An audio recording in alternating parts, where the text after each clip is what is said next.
More importantly, up in the north, near Fort Ticonderoga and Lake Champlain, Benedict Arnold, when he was still on our side, he sinks a bunch of ships to slow down the British advance. They're coming up by ship as well. When he does that, there are some boxes of cartridges in there. So we have some cartridges that actually underwater archaeologists found. We also have a couple of shortland pattern muskets that are loaded that were found in a shipwreck. And you can use an x-ray, just like on your heart or whatever, to look inside that stuff and see what the cartridge looked like. So that's how we know. That's where all this is coming from. We have instructions and we have existing actual archaeological findings. So, Dow. I'm going to make one for my Fowler, which is that reddish looking gun right there behind us. Right, that one right there. It's a 62 caliber. I'm going to use a 58 caliber ball, so 0.58 of an inch. The Dow is the secret here. It makes this so much easier. You're going to pre-cut your papers into this shape, all of them into this shape. This is actually funny. This is actually instructions on firing by battalion. It's what's printed on this. Use what you have. Yeah, exactly. I'm not reading that. I'm a militiaman. You kidding me? Fire by battalion. So notice that's what the little divot is for on here. And this helps me figure out what size. The cartridge works way better if it's just a little bit smaller than your barrel. So this stick is just a little bit smaller than the barrel of my gun. Start rolling it. We'll see why that's important here in a second, that it's a little bit smaller than my barrel. Now I got it. I want this nice and straight though, so I'm actually going to stack it. That's what that little dowel is for, and it's holding the musket ball, so I don't have to worry about it running away. Now, that musket ball needs to be held in there permanently. On modern brass ammunition, we crimp that, right? I don't have a crimper device. So what you do in the 18th century is you're going to take it, pinch it, and it actually helps get a little bit wet. And I'm going to twist, and twist, and twist, and twist, and twist it as good as I can. Being held in place by the dowel. Exactly. It's seated in there. Get a good twist on it. I'm going to take some of the string Hunter was so kind to give me. So each guy would do this themselves, or some people would do it for... Well, it depends. So if you're a militiaman, we have orders where we know militia are being ordered, somebody is doing it. You know, maybe it's, okay, how many guys we got with 62 caliber Fowlers? Okay, well then I know how many I need to make. Yeah. Maybe they're doing it individually for themselves and they just have a station set up. But what's really interesting is women and young folks and men who are invalids, maybe men who, you know, can't fight in the Army for one reason or the other, they're going to be doing this for the Continental Army. So for the militia force, it's a little bit different. It's probably every man for himself a little bit. But up north, especially in Philadelphia in the early parts of the war, like in 1776, women are making cartridges. At home? Well, they're doing it professionally. They're getting paid by the cartridge. They're probably at a military warehouse, although the receipts don't say where they're doing it. And it's not unheard of, especially for widows in towns and stuff, to take things home with them, like sewing and things, from a tailor's shop and work on the side, from a mantua maker. The potters in the place that I work would send pipe stems, like not clay pots like that, but when it's just a head and you have to put a reed in it. Right. They would send those reeds home for women to work on, widows to help support their family and pay them for it. So it just depends. We're not really sure. Dow out. Now I have two options.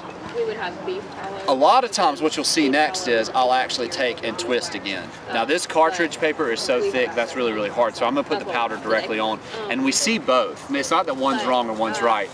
But another string here would make sure my powder and my cartridge ball don't ever mix. And when I show you how to load, it'll make sense why that would be nice. My brother and I both muzzleloader hunted. We got some clue where you understand. Yeah. You want all new to me, so. Yeah, you want as much powder to go down the initial charge as possible. But like I said, in a second I'll show you how I would undo the cartridge, and that'll help it make sense. Powder in front of the ball doesn't contribute much to the... Yeah, it doesn't help at all. In fact, it goes the other way. Yeah, wasted time is what that's called. Now I'm going to need to load my charger. So this is for my gun. So that's the hard part, is that, you know, if I put the charge for his gun, or heaven forbid for a Charleville, for the American gun, their French gun they're using, that's way too much for my gun, and I run the risk of blowing the breech plug out and then exploding in my face. Not only have I lost a gun, then I probably lost, like, you know, important things. Yeah. So I'm going to pour the powder in. And you guys who know powder, y'all will notice this would be ultra fine like 4F. But this is fake powder. They won't let me have this stuff out here for obvious reasons. That's probably a good idea. It's probably for the best. It would also just be useless from being out in the moisture all the time. Would 4F be a preferred powder for this? 2 and 3 is going to be what you're seeing most of the time. 4F's pretty fast. 4F's pretty fast. 4F would be really good. I mean, that's what you would want, but Well, that would probably give you a better chance of ignition in the it would. But they distinguish, let me put it like this, I have seen distinguishments between fine powder for a musket or a rifle and powder for a cannon. So do with that what you will, but I haven't seen a whole lot of, at least me personally, distinguishments. Have you seen like someone selling rifle powder versus just, I've seen cannon powder labeled as such in lists, and I've seen musket powder, but I don't know that I've ever seen like rifle powder that might lead me to believe. These two things here, these are free. There you go. I bet your primer is going to be full. That's typically how it goes in a 4-H shooting sports program. You're talking about like a Musket here. gentleman hunting So in England. how these He's going to have a weapons would separate operate for his basically It's going to have finer powder. before For exactly what you were powder talking about, to make sure it goes off. in the priming pan, whenever you shoot it, The finer powder burns faster. Correct, yeah. It's just It a doesn't surface have more. area. It just burns faster. ignite the powder The that's on same, inside. yeah, because I mean it's by like mass Right. is what you're measuring really. So yeah, in theory it should have the same amount of oomph, in theory. Really Although that has more to do with where your powder's coming from. France is making the best powder at this point in time. My understanding, and I don't want to. Go ahead. gets clogged up. But And you- having you're much only finer flashing the grains, pan. I think it is much more likely to get enough of the spark to ignite. So, Yeah. Oh, interesting. The Okay, finer because powder- more of it packed in the same amount of. Well, it's just such fine grains Yeah. because your spark's not particularly big. Yeah. But that's my understanding. Yeah, that's what I That understand. the finer the grain, the more likely that your spark or your flint's likely to ignite. Yeah. And the more powder you're hoping to burn then, Yeah. because you gotta think every time you do this it's leaving powder residue behind. Yeah. So any leftover powder that doesn't burn is bad. That's something you're gonna have to clean up to keep your gun functional. Right. So I think that's the other thing, you know, is that smaller grains of powder you have a better chance to burn. Next thing is, I don't know if you saw me lick it, I lick the corners of it, get me a nice long tail on it. So when I go into a fight, I would actually leave that up. And could you open your cartridge box for just a second, Hunter? See in his cartridge box there is a wooden block. We see wooden blocks, we see tin blocks, wooden are way more common. This becomes a lot easier to get out if I have this big long tail to grab onto, Yeah. especially when I'm watching the brigade of guards charge at me on the first line at Guilford Courthouse. I feel like I'm probably gonna fumble. You know, that's one of the way archaeologists figure out where soldiers were, is dropped musket balls that haven't been fired. But at least I stand a good chance of grabbing this tail. But when I'm not using it, I'm actually gonna tuck it in.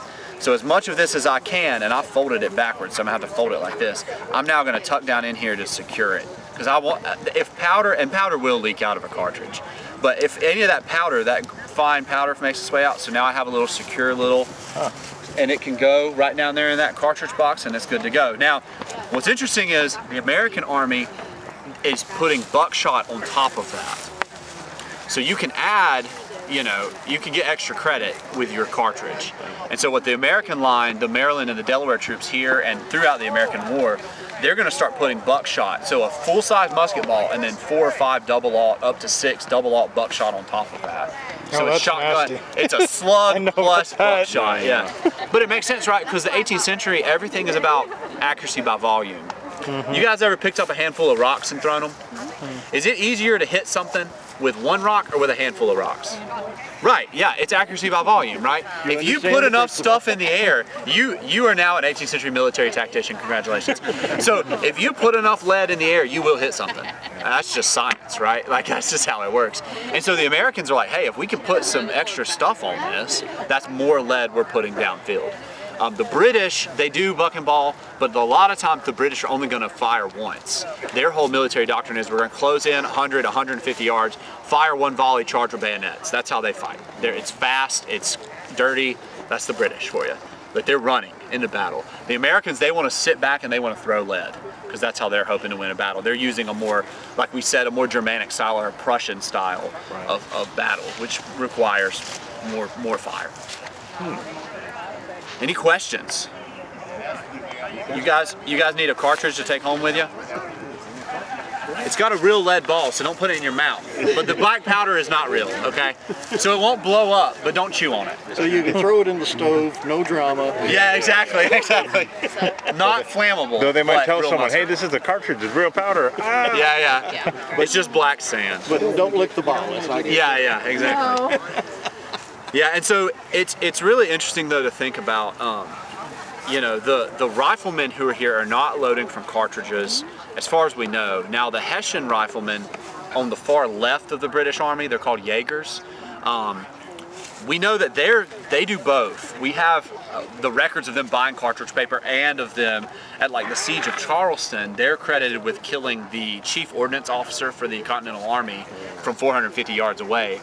And they write in their diaries, there's a guy named Johann Ewald who's at this battle. He writes that they're just sitting there bored to tears. Here's this like extremely, the most elite light infantry force in, you know, all of Europe. And they're sitting here bored to tears. And so they're taking pot shots with their rifles, taking time measuring out the powder exactly, getting a good patch on that ball.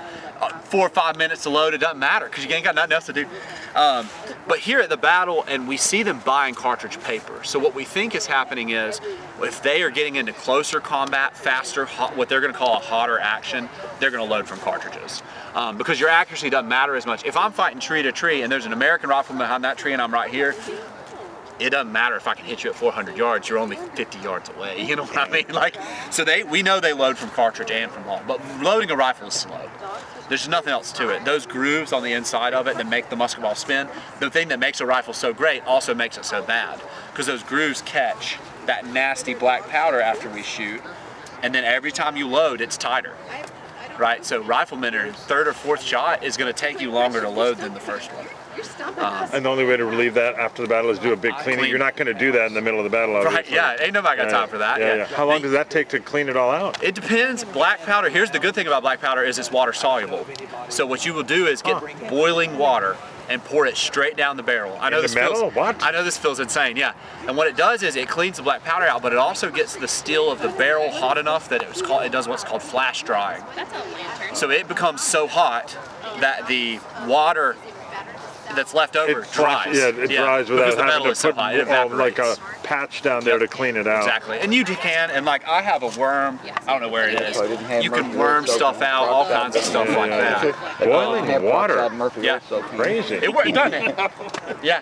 I've also seen one thing where you just pour water down the barrel and then they take the barrel off and put it over the fire.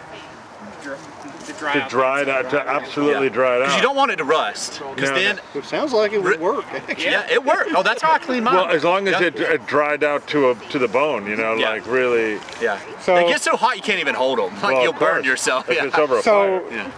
Are the barrels for that like cast iron or what are they made out of? Most of them are steel. Steel, okay. Yeah. I was wondering that because I'm like. Yeah, they know how to make steel now. Yeah. Now cast versus drilled out is an interesting question. Oh, okay. Yep, okay. Yeah, so now that's interesting. So for a rifle, you're going to have to use a piece of equipment called a barrel lathe. And it's exactly what it sounds like. Just goes in. Yeah, and if you ever get the chance to go to Williamsburg or Old Salem, right down the road in Winston-Salem, North Carolina, they both have barrel lathes. Now, I don't know that they use the one at Old Salem a lot because it's an original, I think. But the one in Williamsburg, they'll still make a rifle from scratch. In fact, to become a journeyman at at Williamsburg, to go from an apprentice to a journeyman and become a rifle shop worker there, you got to make one. You make a rifle from scratch. You start with the blank. So. Oh. We were at Old Salem. Yeah. He was making one. See? There you go. It's cool. It's crazy. It is. And the grooves of the rifle are huge too. That's one of the things that surprises people. It's like a lot of them are like 1 in 60 twists or something like that. So, you know, it's not a huge amount of twists, but the actual grooves in the rifle are big. They're like 1/8 to 1/4 inch grooves. And so that's just more powder that it's catching. Yeah. It's not like our modern micro grooves, right? Yeah. And then Mr. Monet changed it all. Exactly.